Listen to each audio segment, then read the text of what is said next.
जय भोलेनाथ मित्रों, आज का विषय उन पत्नियों और महिलाओं के लिए है जो अपने पति के साथ रात में सोने से बचती हैं। यदि आप भी इस श्रेणी में आती हैं तो कृपया इस वीडियो को अंत तक देखें, क्योंकि यह विषय आपके जीवन के लिए अत्यंत महत्वपूर्ण है। वे महिलाएं जो अपने पति से दूरी बनाकर रखती हैं, शयन कक्ष में उनके साथ नहीं जाती और उन्हें पास आने से रोकती हैं, अक्सर जीवन भर पछतावे में जीती हैं। उनका यह व्यवहार उनके घर में नकारात्मकता और गरीबी को आमंत्रित करता है, जिससे उनका जीवन बर्बाद हो सकता है। मित्रों, यह सर्वविदित है कि पति पत्नी का साथ सोना एक सुखी दाम्पत्य जीवन का आधार है, लेकिन क्या यह हमेशा आवश्यक है? आइए इसे एक कथा के माध्यम से समझते हैं। कई बार ऐसी महिलाएं अपने पति को ताने देती हैं, गालियां देती हैं और भला बुरा कहती हैं।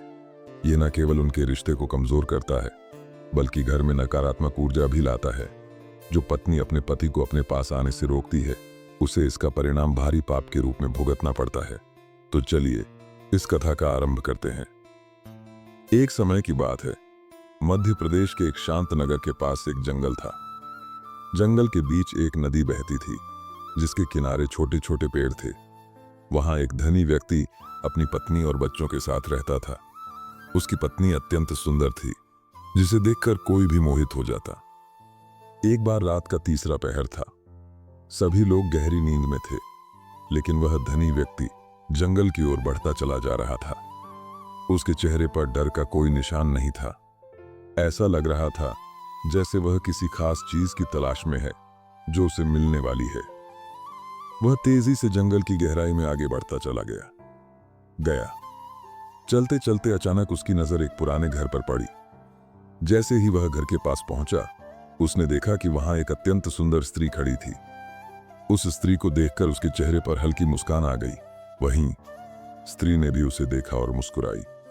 स्त्री ने कहा, हे स्वामी, आज आने में इतनी देर क्यों कर दी? मैं कब से आपका इंतजार कर रही थी। यहां खड़े खड़े 1 घंटा बीत गया। मैं तो अब यहां से जाने ही वाली थी, लेकिन तभी मुझे पैरों की आहट सुनाई दी। जब मैंने देखा कि आप आ रहे हैं तो मेरी खुशी का ठिकाना नहीं रहा। धनी व्यक्ति ने जवाब दिया, हे प्रिय, मेरी पत्नी आज रात नींद न आने की शिकायत कर रही थी। मैंने उसे बार बार कहा कि सो जाओ, लेकिन वह बार बार कहती रही कि उसे नींद नहीं आ रही। तब मैंने उसे अपने पास बुलाया और अपनी बाहों में लेकर सुला दिया। जैसे ही वह गहरी नींद में गई, मैं तुरंत घर से निकलकर तुम्हारे पास आ गया। इसी कारण मुझे यहां आने में थोड़ी देर हो गई। यह सुनकर स्त्री बोली, हे स्वामी, आज मुझे भी देर हो गई थी। जब मैं यहां पहुंची तो सोचा कि आप पहले ही आ चुके होंगे, लेकिन जब देखा कि आप नहीं हैं तो लगा शायद आप आकर लौट गए होंगे। फिर मैंने तय किया कि थोड़ा और इंतजार कर लेती हूं। इंतजार करते करते 1 घंटा बीत गया। जब मैं जाने ही वाली थी, तभी आपकी आहट सुनाई दी। आपको देखकर मैं यहीं रुक गई। इसके बाद वह व्यक्ति बोला, हे प्रिय, चलो अब इस पुराने घर के अंदर चलते हैं। ये सुनकर स्त्री ने कहा, हाँ स्वामी, हमें अंदर चलना चाहिए और इन पलों का आनंद लेना चाहिए, लेकिन जल्दी करना होगा क्योंकि सवेरा होने वाला है। हमें थोड़ा समय साथ बिताकर अपने अपने घर लौट जाना चाहिए होगा, नहीं तो बड़ी मुसीबत खड़ी हो सकती है। मेरा पति जल्दी उठ जाता है। एक बार मैं पकड़ी गई थी, लेकिन तब मैंने बहाना बना दिया कि मैं शौचालय गई थी। उसने मेरी बात मान ली और मुझसे कुछ नहीं पूछा। इसके बाद वह स्त्री और धनी व्यक्ति पुराने घर के अंदर चले गए। दोनों ने वहां कुछ समय बिताया और उस पल का पूरा आनंद लिया। वह धनी व्यक्ति अपनी पत्नी को धोखा देकर उस स्त्री से मिलने आया करता था, और वह स्त्री भी अपने पति को धोखा देकर उस पुरुष से मिलने आती थी। अब मित्रों, मैं आपको बताने जा रहा हूं कि जो स्त्रियां अपने पति को धोखा देती हैं और जो पुरुष अपनी पत्नी को धोखा देते हैं, उनका अंजाम क्या होता है। एक बार की बात है, कैलाश पर्वत पर शांति का वातावरण था। चारों ओर पक्षियों की मधुर चहचहाहट गूंज रही थी। भगवान भोलेनाथ ध्यान मुद्रा में बैठे थे। तभी नारद जी अंतरिक्ष मार्ग से गुजरते हुए नारायण नारायण का जाप करते हुए कैलाश पर्वत पर आए। उन्होंने भगवान भोलेनाथ को प्रणाम किया और विनम्रता से बोले, हे प्रभु, आज जब मैं पृथ्वीलोक पर भ्रमण कर रहा था तब मैंने एक विचित्र घटना देखी। एक स्त्री जो अपने पति को बिस्तर पर सुला चुकी थी, रात के समय जंगल की ओर जाती दिखी। वह एक कुटिया के पास खड़ी होकर किसी पुरुष का इंतजार कर रही थी। दूसरी ओर मैंने देखा कि एक पुरुष जो अपनी पत्नी और बच्चों को धोखा देकर घनी रात में जंगल के रास्ते से गुजर रहा था, उसी स्त्री से मिलने वहां पहुंचा। वे दोनों पुराने घर के अंदर गए और संबंध बनाए। इसके बाद क्या हुआ मैं नहीं जानता। यह दृश्य देखकर मेरे मन में कई प्रश्न उठे। हे प्रभु, यह स्त्री अपने पति को धोखे में रखकर ऐसा घिनौना कार्य कर रही है, और वह पुरुष भी अपनी पत्नी और बच्चों को धोखा देकर इस कृत्य में लिप्त है। यह सब देखकर मेरे मन में अत्यधिक बेचैनी हो गई। मैंने उन प्रश्नों के उत्तर जानने के लिए बहुत प्रयास किया, लेकिन संतोषजनक उत्तर नहीं मिला। यह सुनकर भगवान भोलेनाथ बोले, हे नारद, आप इतने चिंतित क्यों हैं? जो भी प्रश्न आपके मन में है निसंकोच मुझसे पूछें, मैं आपके सभी प्रश्नों का उत्तर दूंगा।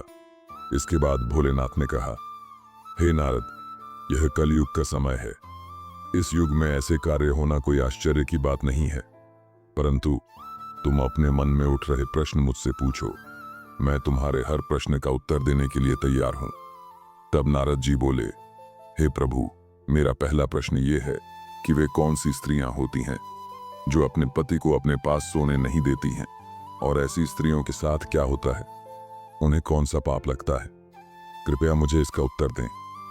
भगवान भोलेनाथ मुस्कुराते हुए बोले, हे नारद, अब तुम अपना दूसरा प्रश्न भी पूछो, मैं तुम्हारे दोनों प्रश्नों का उत्तर एक साथ दूंगा। तब नारद जी ने कहा, हे प्रभु, मेरा दूसरा प्रश्न यह है कि वे कौन सी स्त्रियां होती हैं जो अपने जीवन में 3 गंभीर गलतियां करती हैं और उन गलतियों के कारण उन्हें जीवन भर पछताना पड़ता है। वे कौन सी गलतियां हैं जिनके बाद स्त्रियां पूरी जिंदगी आंसू बहाती रहती हैं? नारद जी के इन प्रश्नों को सुनकर भगवान भोलेनाथ गंभीर हो गए और बोले, हे नारद, आज तुमने यह प्रश्न पूछकर समस्त मानव जाति का कल्याण किया है। तुम्हें भी झांत है कि कलयुग में स्त्रियां अक्सर अपने पति को छोड़कर अन्य पुरुषों की ओर आकर्षित होती हैं। वहीं पुरुष भी अपनी पत्नियों को छोड़कर अन्य स्त्रियों की ओर आकर्षित होते हैं। यह कलयुग का स्वभाव है और इसमें ऐसा होना आम बात है। परंतु हे नारद, आज मैं तुम्हें एक कथा के माध्यम से यह समझाऊंगा कि जो स्त्रियां अपने पति को अपने पास सोने नहीं देती, उन्हें कौन सा पाप लगता है। साथ ही यह भी बताऊंगा कि जो स्त्रियां 3 गंभीर गलतियां करती हैं, वे जीवन भर क्यों पछताती हैं। नारद जी उत्सुकता से बोले, हे प्रभु, कृपया मुझे वह कथा सुनाइए, मैं उसे सुनने के लिए अत्यंत व्याकुल हूं। भगवान भोलेनाथ ने कहा, हे नारद, इस कथा को बहुत ध्यान से सुनना। यह न केवल तुम्हारे लिए बल्कि समस्त मानव जाति के लिए महत्वपूर्ण है। मित्रों, आप सभी भी इस कथा को शुरू से अंत तक ध्यानपूर्वक सुने। और हां, यदि अभी तक आपने इस वीडियो में कमेंट नहीं किया है तो कृपया जय माता दी कमेंट में लिखें, जिससे माता लक्ष्मी की कृपा आप पर बनी। इसके बाद भगवान भोलेनाथ ने कथा प्रारंभ की। एक समय की बात है, एक नगर में एक सोनार रहता था। वह साधारण जीवन जीता था, लेकिन अपने कठिन परिश्रम और समझदारी से उसने बहुत धन अर्जित किया था। उस सोनार का एक पुत्र था जिसका नाम चंद्रगुप्त था। सोनार का व्यापार बहुत अच्छा चल रहा था। वह किसानों से अनाज कम दामों में खरीदता और बड़े व्यापारियों को ऊंचे दामों पर बेचता। इसी कारण उसके पास अपार धन संपत्ति थी। उसकी पत्नी अत्यंत सुंदर थी और सोनार अपनी सारी कमाई उसी को सौंप देता था। सोनार को अपने पुत्र से बहुत प्रेम था और उसने उसे पूरी आजादी दे रखी थी। पुत्र अपनी मर्जी से जो चाहे कर सकता था और उसके पिता कभी उसे रोकते टोकते नहीं थे। लेकिन अधिक आजादी कभी कभी इंसान को बिगाड़ देती है। दुर्भाग्यवश सोनार के पुत्र के साथ भी ऐसा ही हुआ। उसका नाम विक्रमादित्य था। वह गलत संगत में पड़ गया और धीरे धीरे बुरी राह पर चलने लगा। वह जुए का आदी हो गया और अपने पिता के धन को जुए में उड़ा देता था। वह अपनी मां से झूठ बोलकर धन ले जाता और उसे जुए में हार जाता। इसके अलावा वह अपनी काम वासना को शांत करने के लिए वेश्याओं के पास भी जाने लगा। नशा करने और अन्य बुरी आदतों में पड़ने के कारण उसका खर्चा दिन ब दिन बढ़ता जा रहा था। एक दिन किसी ने सोनार को बताया कि उसका पुत्र वेश्याओं के पास जाता है, जुआ खेलता है और नशा करता है। यह सुनकर सोनार के मन में गहरी चिंता उत्पन्न हुई। उसने सोचा, अब इसे सुधारने के लिए कुछ करना होगा। इसका खर्चा बेकाबू हो गया है। फिर उसने तय किया कि अपने पुत्र का विवाह कर देना ही उचित होगा। उसने सोचा कि शादी के बाद घर में इसकी पत्नी आ जाएगी तो शायद यह अपनी बुरी आदतें छोड़ देगा, वेश्याओं के पास जाना और अन्य गलत काम करना बंद कर देगा। सोनार ने एक धनवान सेठ की बेटी के साथ अपने पुत्र का रिश्ता तय कर दिया। उस सेठ की बेटी का नाम मोहिनी था। मोहिनी अत्यंत सुंदर, रूपवान, गुणवान और अच्छे दिल वाली स्त्री थी। जब विक्रमादित्य का विवाह मोहिनी से हुआ तो वह अपने घर में ही रहने लगा। मोहिनी की सुंदरता और गुणों ने चंद्रगुप्त को इतना प्रभावित किया कि वह अपनी पत्नी मोहिनी के साथ रहने लगा। उसने वेश्याओं के पास जाना और अन्य बुरी आदतें छोड़ दी। कुछ समय तक सब कुछ ठीक चला। धीरे धीरे चंद्रगुप्त के माता पिता वृद्ध हो गए। एक दिन ऐसा भी आया जब उन्होंने इस दुनिया को हमेशा के लिए अलविदा कह दिया। उनकी मृत्यु के बाद चंद्रगुप्त और मोहिनी ने अपने जीवन को आगे बढ़ाने का प्रयास किया। भगवान भोलेनाथ नारद जी से बोले, हे नारद, तुम इस कथा को ध्यान से सुन रहे हो ना? क्योंकि अब जो मैं बताने जा रहा हूं वह बहुत महत्वपूर्ण है। नारद जी ने उत्तर दिया, हे प्रभु, मैं पूरे तन मन से यह कथा सुन रहा हूं, कृपया आगे बताइए। भगवान भोलेनाथ ने कहा, हे नारद, विवाह के बाद चंद्रगुप्त की काम वासना तो शांत हो गई थी, लेकिन उसकी जुआ खेलने की आदत नहीं गई। वह बार बार जुआ खेलने जाता और धीरे धीरे उसकी सारी संपत्ति जुए में लुट गई। उसने अपने पिता की मेहनत से कमाई हुई सारी संपत्ति जुए में गंवा दी। अब उसके पास न धन बचा और ना ही कोई ऐसा हुनर जिससे वह नई कमाई कर सके। उसके पिता ने जीवन भर जो भी धन कमाया था वह सब जुए में बर्बाद हो चुका था। एक दिन उसकी पत्नी मोहिनी ने उसे कहा, हे स्वामी, अब तो हमारे पास खाने तक के लिए कुछ नहीं बचा है। कृपा करके आप यहाँ के राजा के पास जाकर कोई नौकरी ढूंढ लें ताकि हम दोनों का जीवन यापन हो सके। भगवान भोलेनाथ ने नारद जी से कहा, हे नारद, समझने वाली बात यह है कि यदि कोई व्यक्ति राजा के पास नौकरी मांगने जाता है तो सबसे पहले राजा यह पूछता है कि वह क्या कर सकता है।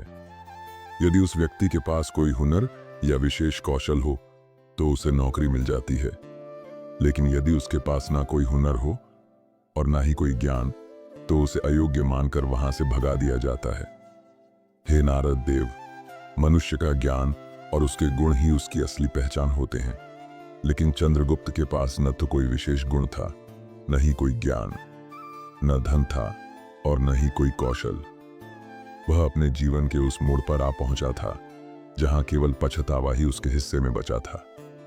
भगवान शिव ने कथा को आगे बढ़ाते हुए कहा, हे नारद, चंद्रगुप्त के एक पुत्र और एक पुत्री थे। उनके विवाह के लिए धन की सख्त जरूरत थी, लेकिन चंद्रगुप्त के पास तो एक फूटी कौड़ी भी नहीं थी। उसे अपने घर का खर्च चलाना भी मुश्किल हो रहा था। वह दाने दाने को मोहताज हो चुका था। चंद्रगुप्त ने अपनी गलत आदतों के कारण न केवल अपनी संपत्ति बल्कि अपनी शारीरिक और मानसिक शक्ति भी पूरी तरह नष्ट कर दी थी। एक दिन अपनी काम वासना के भाव से प्रेरित होकर वह अपनी पत्नी के पास गया। तब उसकी पत्नी ने उससे कहा, हे स्वामी, इस संसार में मनुष्य का सबसे बड़ा सुख केवल काम वासना में नहीं होता। सबसे बड़ा सुख तो जरूरतमंद लोगों की मदद करने में है। जो लोग केवल काम वासना के पीछे अंधे हो जाते हैं वे अंत में बर्बाद हो जाते हैं।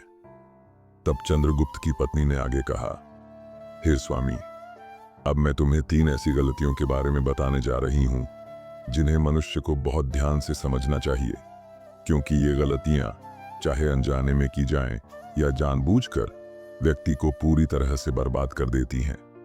सबसे पहली गलती यह है कि जीवन के प्रारंभिक दिनों में अच्छी शिक्षा और कौशल न सीखना।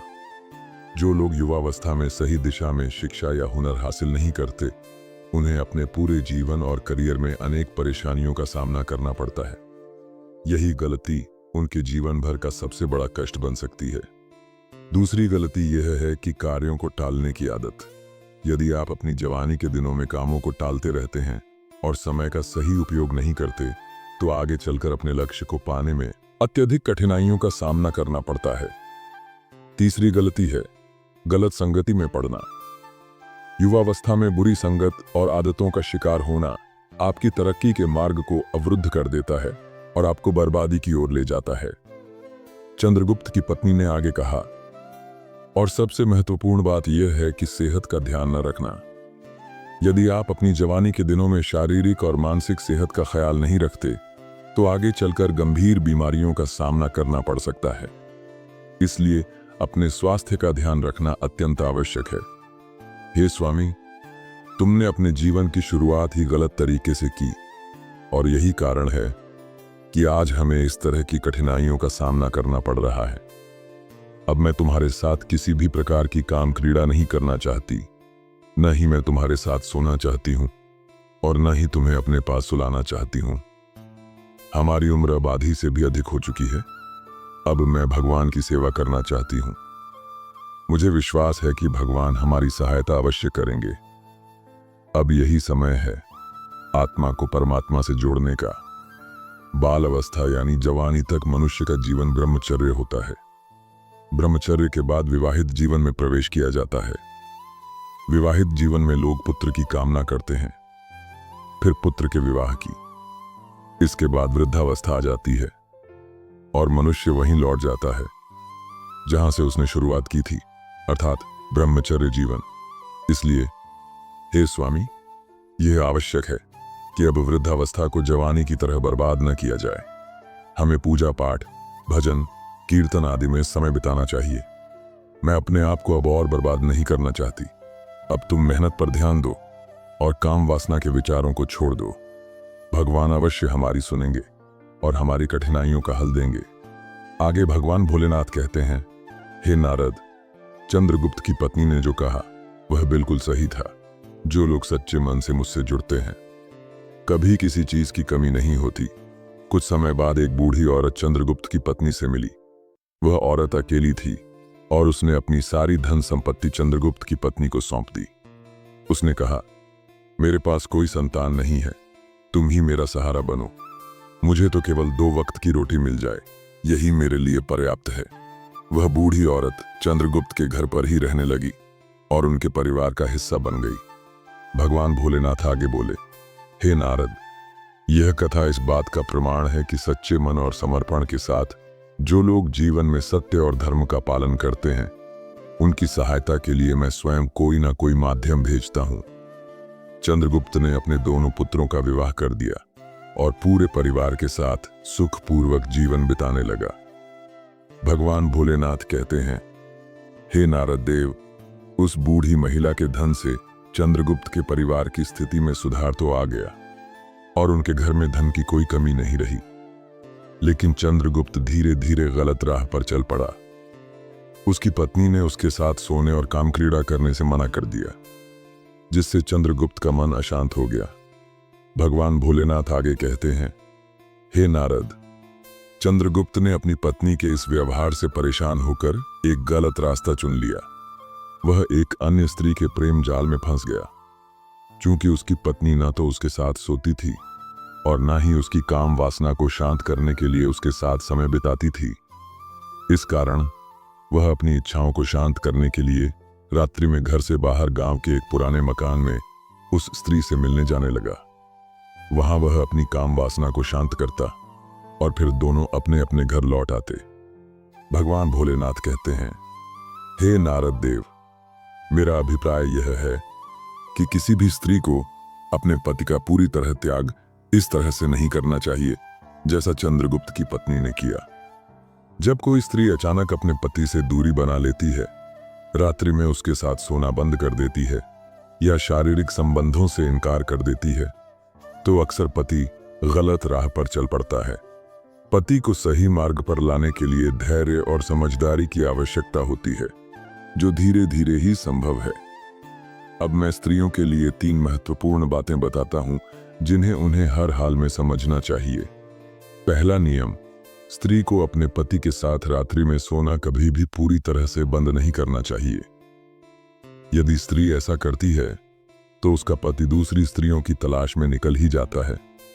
इसीलिए यह आवश्यक है कि स्त्री अपने पति के साथ रात्रि में विश्राम करना न छोड़े। दूसरा नियम, स्त्री को अपने पति के साथ काम क्रीड़ा बंद नहीं करनी चाहिए। यदि वह ऐसा करती है तो पति व्यभिचार की ओर आकर्षित हो सकता है। अपने पति की सभी इच्छाओं को पूरा करना और उसकी भावनाओं को समझना ही स्त्री का कर्तव्य है। जो स्त्री अपने पति की इन इच्छाओं को संतुष्ट करती है वही उसे सही राह पर लाकर उत्तम पत्नी बनती है। तीसरा नियम, यदि पति काम वासना में अत्यधिक लिप्त है तो स्त्री को उसे सही मार्ग पर लाने के लिए धीरे धीरे प्रयास करना चाहिए। उसे भगवत चर्चा सुनानी चाहिए, अच्छे सत्संग में ले जाना चाहिए और भगवान की कथा कीर्तन में भाग लेने के लिए प्रेरित करना चाहिए। ऐसा करने से पति की दूषित बुद्धि में परिवर्तन आएगा और वह धीरे धीरे ईश्वर की भक्ति और तपस्या में लगने लगेगा। भगवान भोलेनाथ अंत में कहते हैं, हे नारद, पति और पत्नी का जीवन तभी सफल हो सकता है जब दोनों एक दूसरे को समझे और सही मार्ग पर चलने में एक दूसरे का सहयोग करें। ऐसा नहीं होना चाहिए कि पत्नी भगवान के भजन में पूरी तरह लीन हो जाए और पति व्यभिचार के मार्ग पर चल पड़े। यदि पत्नी अपने पति से शारीरिक संबंधों का पूरी तरह त्याग कर देती है और उसकी इच्छाओं की अनदेखी करती है तो पति गलत राह पर निकल जाता है।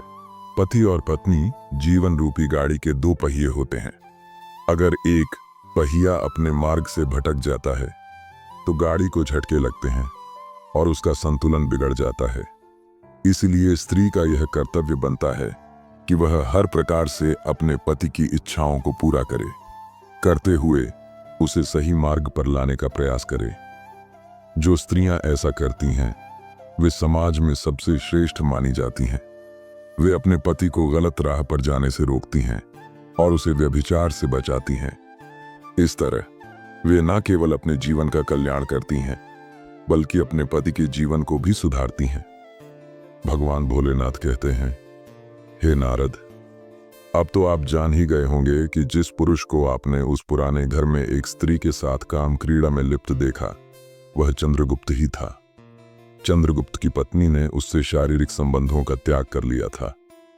वह ना तो उसके साथ सोती थी और ना ही उसकी काम वासना को शांत करने का प्रयास करती थी। इस कारण चंद्रगुप्त अपनी इच्छाओं को पूरा करने के लिए पराई स्त्री के साथ व्यभिचार में लिप्त हो गया था।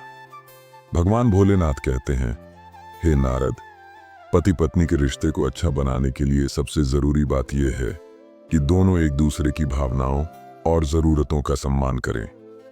यदि दोनों एक दूसरे के साथ ईमानदारी से व्यवहार करते हैं और एक दूसरे की सहायता करते हैं तो उनका रिश्ता मजबूत और सुखमय होता है। अब मैं तुम्हें कुछ महत्वपूर्ण बातें बताने जा रहा हूं जिन्हें पति पत्नी को हमेशा ध्यान में रखना चाहिए ताकि उनका रिश्ता मजबूत हो सके। आदर और सम्मान। सबसे पहले पति पत्नी को एक दूसरे का आदर करना चाहिए। सम्मान और आदर के बिना कोई भी रिश्ता मजबूत नहीं रह सकता। पति अपनी पत्नी को और पत्नी अपने पति को आदर दें ताकि दोनों के बीच में विश्वास और समझ बनी रहे। एक दूसरे के दृष्टिकोण को समझना और राय का सम्मान करना बहुत जरूरी है। समय बिताना। पति पत्नी को एक दूसरे के साथ समय बिताना चाहिए।